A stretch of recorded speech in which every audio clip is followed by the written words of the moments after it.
Hey fam, you ain't ready for this. It's big money, big cars, big moves. It's muscle tone, brah, there ain't nothing to prove. The best breeds from the States to the outback. Keep your eyes peeled, guaranteed you gon' learn that. Beanstalk, big boss on lock. If a canine was God, it would be this dog. Hello everyone, and welcome to another episode of Muscletonebullys. So we just got back from Nationals. I will discuss that a little bit later. We are now getting ready to head over to the Bahamas. First, I have to take the Viper to the collision shop. I had my gas store tank that was chrome painted black, and it's been there for a couple of weeks. They're calling me, bugging me to come pick it up. But I've been so busy traveling, I have not had a chance to go get it. So I'm gonna go grab the tank, have it put on, come back, grab my bags, hop in the Hummer, straight to the airport in Miami, which is a 2-hour drive, fly to the Bahamas. And on my way there, I'm gonna drop off Jacek at the airport as well, and one of the dogs that's going to Bulgaria, which Jacek will be transporting back with him. So it's a lot of transportation. He's taking a dog to Bulgaria, we're going to Bahamas, pick up a puppy and bringing it back. This is part of the Muscletone world. This is how we live.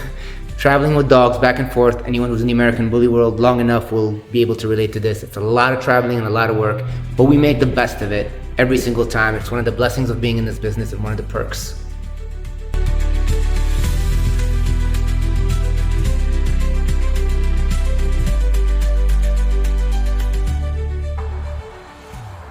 Okay, so picked up the Viper back, installed the tank, everything's all set on that.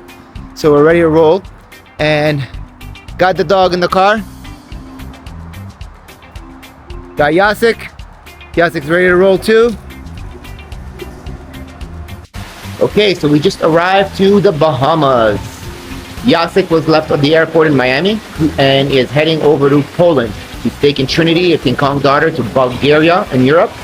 And we are here to pick up a puppy to bring back to the United States. As well as while we're in the Bahamas, we're going to obviously enjoy a nice vacation and enjoy this beautiful pool and this beautiful beach, as you guys can see. Not that we lack this in Florida whatsoever. I mean, this is literally down the street from my house. I could jog there to have the same exact type of scenery. But nevertheless, it's nice to go around. I love the island. The people are different. They're more fun, more music. It's just a little different culture. Naples more, I mean, don't get me wrong, I love where I live. Naples is amazing, super clean, roads are perfect. I got my cars there so I could drive them and enjoy them, but it's nice to get away every now and then and enjoy something like that. Do some resort activities, you know, maybe beach volleyball or, you know, I don't know, whatever activities they got going on. They have live bands in the evenings, they have all kinds of music, all kinds of stuff. So great time. We always have a good time when you come to the Bahamas. You can go visit Pig Island, which I may not think I have time this time, but I highly recommend it. You guys ever go to the Bahamas, visit Pig Island. It's an island where like someone just dropped a bunch of pigs off on the island and left, and they just multiplied and they've been there for a long time, and people just go on boats, stop. Nobody lives on this island, just pigs, and you can feed the pigs and play with the pigs. Be careful, they do bite sometimes.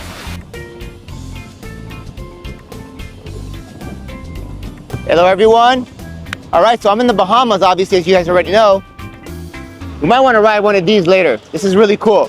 So it's a car on the water, but it's a boat. It's a boat, but it's a car with a motor on the water. Kind of hard to explain, as you can see it here clearly. It's like for people who want a supercar, can't afford one, but they can afford a boat on the water. Anyways, I want to ride one. I don't know, it looks fun. I will definitely ride one. So we'll probably try to get that later on. Now let's discuss 2025 ABKC. Other than the fact that it was freezing cold, as it is every single year at the ABKC National, except for the year it was in California, which I can't remember, it was about a decade ago.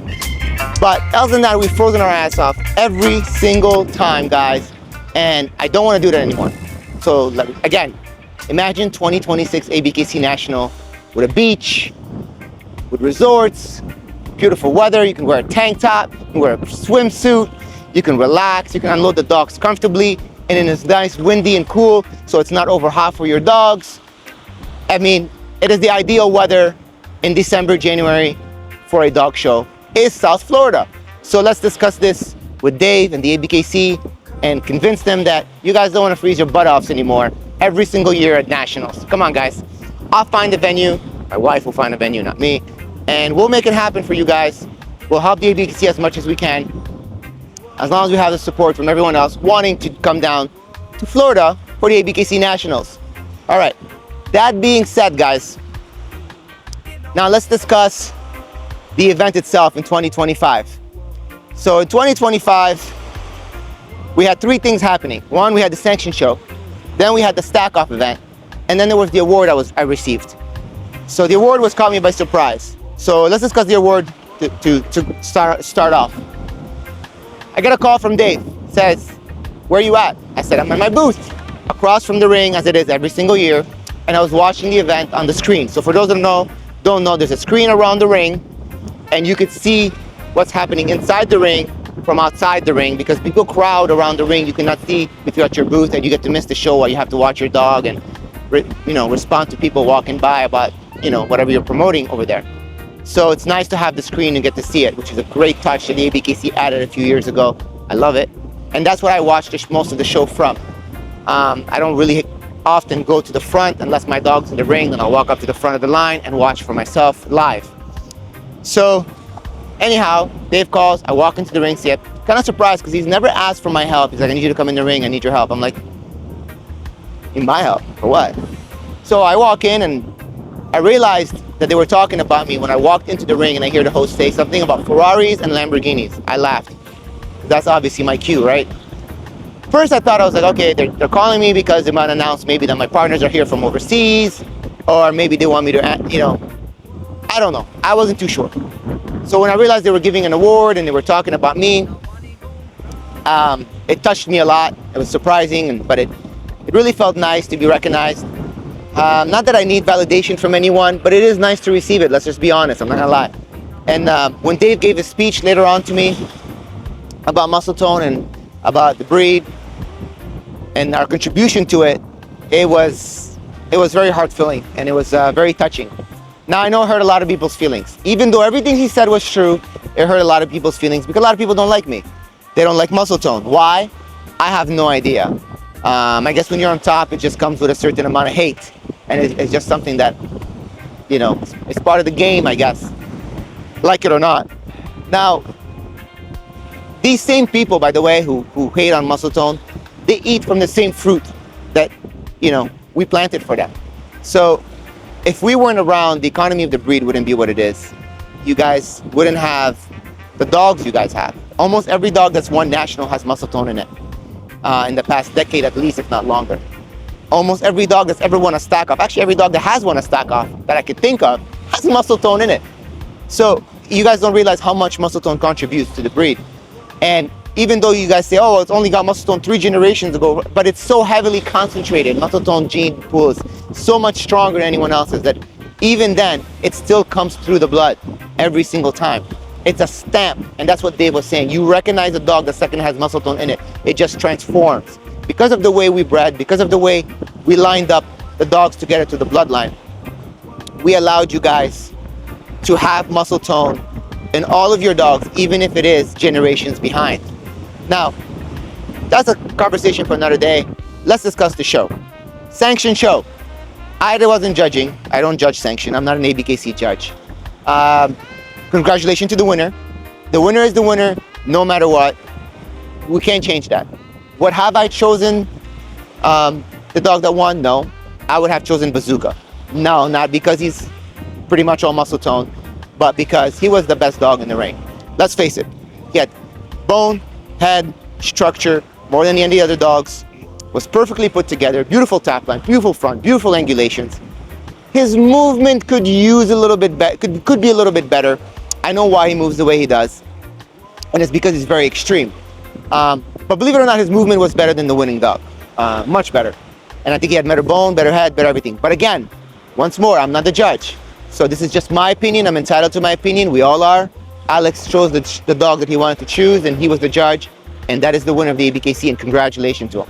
I'm just giving you my perspective and my opinion, and that's it. That's just my opinion. Now, as in the stack-off event, June did a wonderful job, as always. Great judge, great host, great person.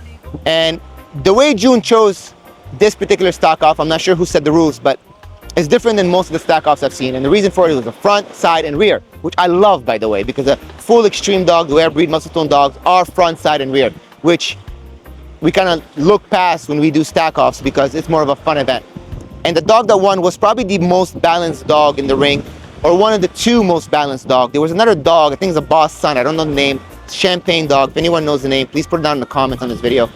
I thought was a better dog, but I could be wrong. And the reason I say that is because I didn't see them next to each other.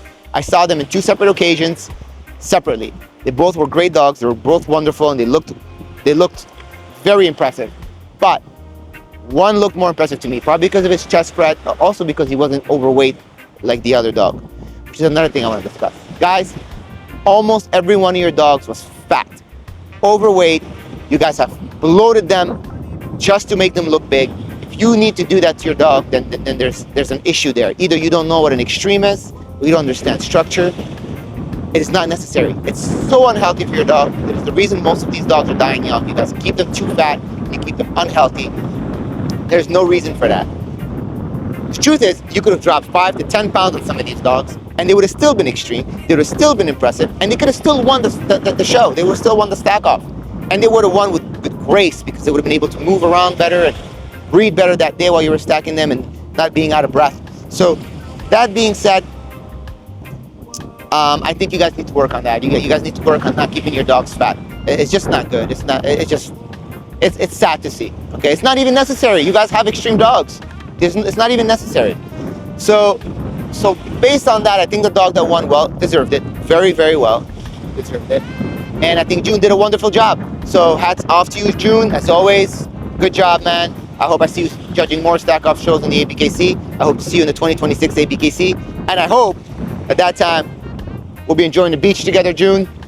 So now, to enjoy the rest of the vacation, maybe ride one of those cars, maybe play some pool, listen to some live music, and then we're gonna pick up the dog and head back to the States.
All right, so we're at the airport. On our way home, we don't have the puppy. We are still waiting on the person to bring the puppy. He said he'd be 15 minutes away. He's late, very late, an hour late. So we're gonna do our best to, hopefully he gets here on time. We won't miss our flight. But he also did not get the proper documents I need to travel, which is going to be a big problem. So let's just hope that, you know, we can get on board without anyone noticing we're missing some documents. So let's see how that goes. Okay, so we finally made it through. We went through customs, security, PSA, the whole thing. We're now hoping that we're gonna board. Again, we're lacking documents. I don't think anyone's gonna check. I think we're fine. I think we're in the clear, as I should say. We have the puppy. Little guy over here. And then, hopefully, we're just gonna sneak him through and smuggle him right in. Now, I haven't broken any rules, just short a few documents, that's all. All right, so we made it on board and we got the pup. So we snuck him through. Doors are closed, plane's about to take off. This is it. Oh, we're making it home with the puppy. So, this is the end of this episode. See you next one.